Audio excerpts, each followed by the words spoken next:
90s ഗേൾസിനോട് അല്പം ബഹുമാനമൊക്കെ ആകാം. ഇന്നത്തെ പോലെ സെറവും മോയ്സ്ചറൈസറും സൺസ്ക്രീനും ഫൗണ്ടേഷനും മറ്റ് നൂറുകണക്കിന് ബ്യൂട്ടി പ്രോഡക്റ്റുകളും ഇല്ലാതിരുന്ന കാലത്ത് ഫെയർ ആൻഡ് ലവ്ലി എന്നൊറ്റ ക്രീമും പോൺസിൻ്റെ സോപ്പും വെച്ച് സൗന്ദര്യം നിലനിർത്തിയിരുന്നവരാണവർ. അവർക്കുള്ളതൊക്കെ പത്തര മാറ്റാണ്, തനിത്തങ്കം. സ്വന്തക്കാരെയും ബന്ധുക്കളെയും നാടും വീടും നാട്ടുകാരെയും ഒക്കെ വിട്ടിട്ട് ഏതോ ഒരു നാട്ടിലെ ഏതോ ഒരു വീട്ടിൽ ഒരു നിലവിളക്കം കത്തിച്ച് ചെന്ന് കയറുന്ന ഒരു പരിപാടി ഉണ്ടായിരുന്നു പെൺകുട്ടികൾക്ക്. അവിടെ 18 അടവും പയറ്റി സ്വന്തമായി സ്ഥാനമുണ്ടാക്കിയെടുത്തവരാണ് പലരും.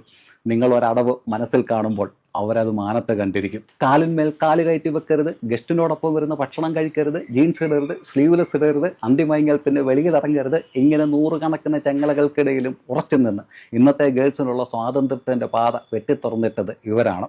കേട്ടുകേൾവി മാത്രമുള്ള പല നാടുകളിലേക്കും സ്വന്തമായി വണ്ടി കയറി സാമ്രാജ്യം തീർത്തവരാണവർ. ജാടയില്ലാതെ നിൽക്കുന്നതേ ഉള്ളൂ. 90s കിഡ് ഗേൾസിനോട് അല്പമല്ല, നല്ല ബഹുമാനമാകാം.